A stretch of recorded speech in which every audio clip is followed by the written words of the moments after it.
Assalamualaikum warahmatullahi wabarakatuh. Alhamdulillahi rabbil alamin. Allahumma sholli ala sayyidina Muhammad wa ala ali sayyidina Muhammad. Sahabat-sahabatku yang dimuliakan oleh Allah Subhanahu wa taala, kembali lagi kita bersama-sama untuk membahas tentang fenomena akhir zaman, kehadiran Dajjal dan kebangkitan Islam. Pemahaman terhadap definisi Dajjal yang benar itu menjadi sangat penting. Karena kenapa? Karena merupakan pemahaman yang fundamental. Pemahaman yang fundamental karena kenapa? Karena memberikan efek yang luar biasa bagi sebuah strategi atau perjalanan dakwah kita. Karena mengapa? Karena sesungguhnya ketika kita mendefinisikan bahwa Dajjal itu sesungguhnya bukanlah sesosok fisik layaknya manusia, akan tetapi Dajjal itu adalah simbol kemajuan teknologi yang dimotori oleh kaum materialis, kaum yang tidak meyakini atau kurang meyakini adanya Tuhan, sehingga kaum materialis ini melakukan hal-hal yang jauh dari atau bertentangan dengan nilai-nilai agama dan nilai-nilai sosial. Jadi Dajjal itu adalah simbol kemajuan teknologi yang dimotori oleh kaum materialis dan menjadi kata kunci atau penanda awal kebangkitan Islam. Karena kalau kita sepakat bahwa Dajjal itu sesungguhnya adalah simbol kemajuan teknologi yang menjadi penanda awal kebangkitan Islam, maka kita juga harus sepakat bahwa sesungguhnya Dabbah, jadi ada sesosok makhluk lain lagi yang dalam eskatologi Islam itu akan muncul nanti di akhir zaman, yaitu Dabbah. Maka sesungguhnya Dabbah itu adalah juga simbol kemajuan teknologi, akan tetapi menjadi penanda atau kata kunci puncak kejayaan Islam. Kenapa saya mendefinisikan seperti itu? Karena dalam hadis-hadis Nabi dinyatakan bahwa kalau Dajjal itu banyak melakukan kemungkaran, maka Dabbah itu diisyaratkan atau diisyaratkan dalam hadis-hadis Nabi itu, Dabbah itu adalah sesosok makhluk yang keluar pada pagi hari, kemudian dia mengatakan kepada seluruh manusia yang ia temui bahwa sesungguhnya dahulunya kamu itu adalah orang-orang yang mensekutukan Tuhanmu. Jadi artinya apa?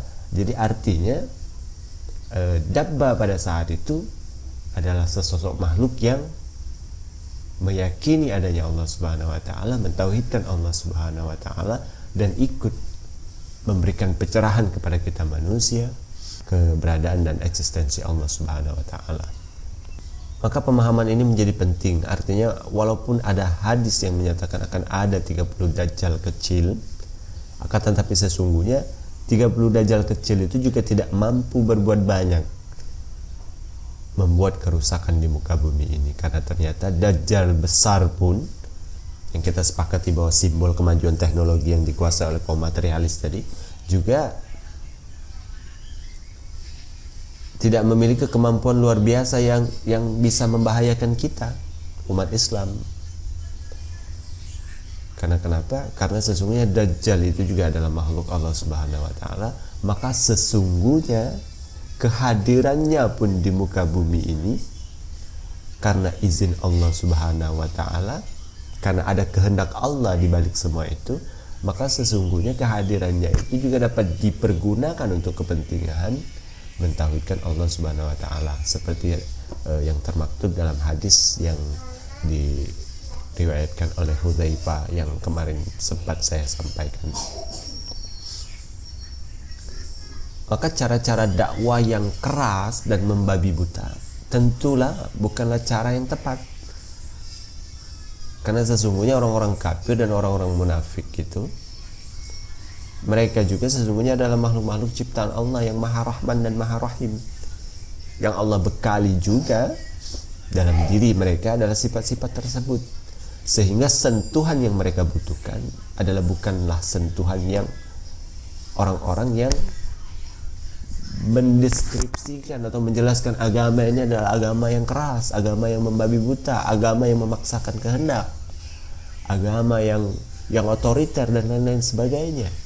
Akan tetapi agama ini adalah agama yang menyentuh sisi terdalam kalbu manusia, bahwa ini adalah sebuah kebenaran, maka mari kita jalani bersama sebuah kebenaran ini. Karena kenapa? Karena ketika kita jalani sebuah kebenaran ini, maka di belakangnya kita akan menemukan kebahagiaan. Akan tetapi sebaliknya, ketika kebenaran ini tidak kita jalankan bersama, tidak kita usung bersama, tidak kita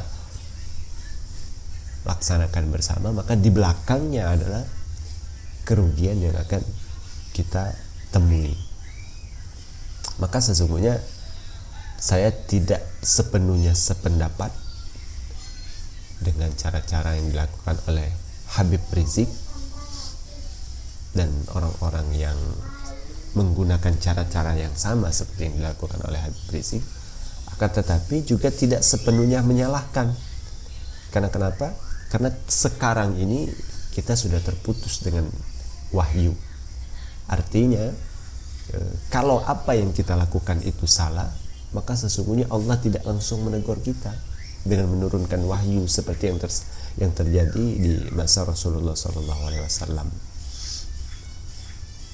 Dan itu menyebabkan kita punya interpretasi sendiri-sendiri untuk melakukan sebuah tahapan-tahapan dakwah, sebuah cara-cara dakwah. Kita punya definisi tersendiri bagaimana cara dakwah yang benar, bagaimana cara dakwah yang efektif. Akan tetapi sesungguhnya hal tersebut adalah merupakan bentuk intervensi Allah Subhanahu wa Ta'ala.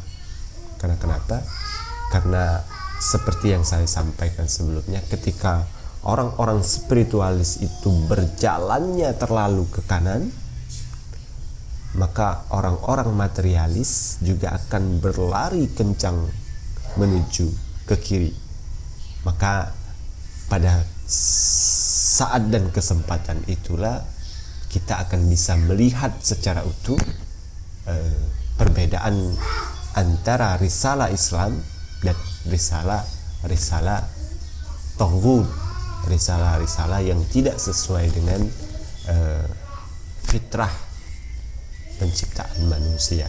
Artinya kalau orang-orang spiritualis itu didefinisikan di dalam Al-Quran sebagai orang-orang yang berlebihan, maka orang-orang materialis itu didefinisikan dalam Al-Quran itu adalah orang-orang yang melampaui batas.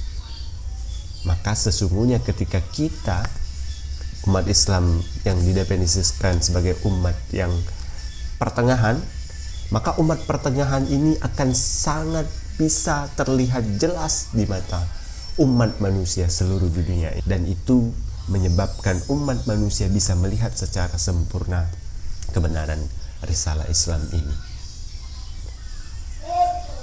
Dan saya melihatnya itu adalah bentuk intervensi Allah Subhanahu wa Ta'ala. Ketetapan Allah itu akan tetap berlaku sekalipun manusia itu memperjuangkannya maupun tidak memperjuangkannya. Maka kita sangat yakin kebangkitan Islam ini akan segera datang, baik disokong oleh manusia maupun tidak. Mungkin kurang lebih seperti itu. Mohon maaf atas segala kekurangan. Kebenaran dari Allah. Kepada Allah mohon ampun. Wassalamualaikum warahmatullahi wabarakatuh.